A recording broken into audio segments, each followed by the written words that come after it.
अस्सलाम वालेकुम, मैं हूं फ़हीम खान और नेशनल सेविंग की अपडेट प्राइवेट बैंकों की अपडेट के साथ आप लोगों की खिदमत में हाजिर हूं। रिक्वेस्ट आप लोग से ये, अगर आप हमारे चैनल पर नए हैं तो चैनल को सब्सक्राइब कर दें, वीडियो को लाइक कर दें, वीडियो को शेयर कर दें, बेल आइकन को प्रेस कर दें ताकि डेली बेसिस पे जब आप लोग के लिए वीडियोस बना रहे हैं, चाहे वो नेशनल सेविंग से रिलेटेड हो और या फिर प्राइवेट बैंकों से रिलेटेड हो, वीडियो फर्स्ट ऑफ ऑल आप लोग को मिले और आप लोग ज़्यादा से ज़्यादा फ़ायदा हासिल कर सकें।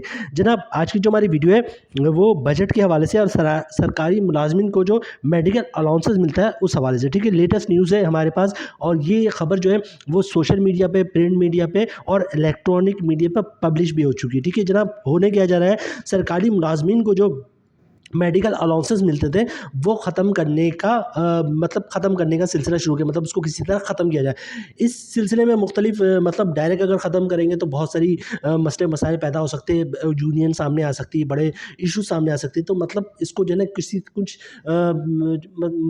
उलझनों में फंसा कर, मतलब नई नई राहें दिखाकर जो है आहिस्ते इसको ख़त्म की तरफ लेके जाना है। मतलब मेडिकल अलाउंसेस जो मिलते हैं लोगों को वो ख़त्म कर दिया जाए, ठीक है। उस सिलसिले में क्या किया गया, उस सिलसिले में एक बजट में एक अनाउंस करने की कोशिश की जा रही है कि जनाब मेडिकल अलाउंस हम ख़त्म कर देंगे और जो है वो सेहत कार्ड जो है वो आपको इशू कर देंगे। सेहत कार्ड जो है वो 1500 रुपये उसको जो है मिलते हैं, उस पर मेटल मतलब जिसको पेंशन मिल रही होती है उसको 1500 रुपये उसको चार्जेस मिलते हैं सेहत कार्ड पे, तो ठीक है। तो जनाब इसको ये करेंगे, मेडिकल अलाउंसेस जो कानूनी तौर पे है उसको ख़त्म किया जाएगा और उसके अगेंस्ट जो है वो सेहत कार्ड आपको दे दिया जाएगा। और सेहत कार्ड का कुछ पता नहीं होता, आज है कल नहीं परसों बंद हो जाए। सेहत कार्ड एटीएम ख़राब हो गया तो सेहत कार्ड का सिलसिला ही ख़त्म हो गया।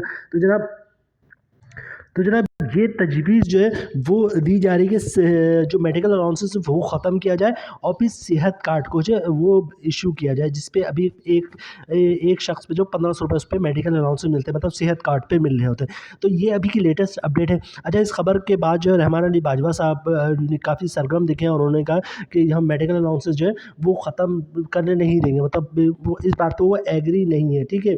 अच्छा, ये इसके पीछे हाथ किनका है, मतलब कौन ये चाह रहा है कि मेडिकल अलाउंसेस ख़त्म हो जाए, सेहत कार्ड पे आ जाए और कुछ अरसे में उसको भी ख़त्म हो जाए। ज़ाहिर सी बात है आईएमएफ ने जो है वो काफ़ी नाराज़ है इस हवाले से कि भाई मेडिकल अलाउंसेस नहीं होना चाहिए, पेंशन नहीं होना चाहिए, ठीक है। ये देखिए, ये आज से कुछ दिन पहले यही आज आप जो भी आज की जो वीडियो में आपको जो दिखा रहा था जिसमें सरकारी मुलाजमीन का था, वो जो पेज आपने देखा पहले वो भी आज न्यूज़ वालों ने पब्लिश किया था, ये भी आज न्यूज़ है। इसमें भी देखिए आज से 10 दिन पहले हमने एक वीडियो में बताया था सरकारी मुलाजमीन की तनख्वाह और पेंशन में इजाफा ना करने पर गौर, ठीक है। आईएफ ने पेंशन इस्तात के हवाले से तहफ़्फ़ुज़ात का इज़हार किया था, ठीक है। तो जनाब आईएमएफ ने इससे पहले भी कहा था कि भाई जो पेंशन में सरकारी मुलाज़िम की तनख्वाह और पेंशन में इजाफा हो रहा है इसको नहीं किया जाए, ठीक है। आपकी मुल्क के हालात इतने अच्छे नहीं हैं कि आप जो है वो पेंशन में और तनख्वाह में जो इजाफा करें, ठीक है। सरकारी मुलाज़िमीन की बात हो रही है। तो जनाब आज या कल में जो print media, social media, electronic media पे जो न्यूज़ खबर चाहे आज न्यूज़ वालों ने छापा कि सरकारी मुलाजमीन की मेडिकल अलाउंसेस ख़त्म करने की तजवीज़ है और उनको सेहत कार्ड पे लाया जाएगा। तो जनाब ये भी जो है वो आईएमएफ की कंडीशन के मुताबिक है, ये 100%, चूँकि उनको ही आईएमएफ को ही ज़्यादा इशूज़ है कि सरकारी मुलाजमान की तनख्वाह नहीं बढ़ाओ, मेडिकल अलाउंसेस नहीं बढ़ाओ, उनको सैलरी नहीं बढ़ाओ, ठीक है। तो जनाब इसके हवाले से मज़ीद जो भी अपडेट आती है वो हम आपके साथ शेयर करते हैं। अभी हम यहाँ पे वीडियो ख़त्म करेंगे, लेकिन ये कोई अच्छी न्यूज़ नहीं है कि मेडिकल अलाउंसेस ख़त्म करके जो सेहत कार्ड आपको इशू कर दिया जाए जिसके 1500 रुपये आपको चार्जेस मिलेंगे, ठीक है। और वो ना कभी बढ़ेगा ना कुछ होगा, और आहिस्ते आहिस्ते देखते जाए वो एक दिन अनाउंसमेंट आएगी कि सेहत कार्ड का सिलसिला ख़त्म हो जाएगा 2-4 साल में, ठीक है। तो जनाब आपके जो ये हैं रहमान अली बाजवा साहब हैं, ये इस सिलसिले में काफ़ी सरगर्म है। मज़ीद कोई अपडेट आते हैं तो आपके साथ शेयर करते हैं। उम्मीद है वीडियो आप लोग पसंद आई होगी। रिक्वेस्ट आप लोग से, अगर आप हमारे चैनल पर नए हैं तो चैनल को सब्सक्राइब कर दें, वीडियो को लाइक कर दें, वीडियो को शेयर कर दें, बेल आइकन को प्रेस कर दें ताकि डेली बेसिस पे जब आप लोग वीडियोस बना रहे हैं, चाहे वो नेशनल सेविंग से रिलेटेड हो या प्राइवेट बैंकों से रिलेटेड हो, वीडियो फर्स्ट ऑफ ऑल आप लोग मिले और आप लोग ज़्यादा से ज़्यादा फ़ायदा हासिल कर सके। मिलते हैं नेक्स्ट वीडियो में इंशाल्लाह, तब तक के लिए अल्लाह हाफ़िज़।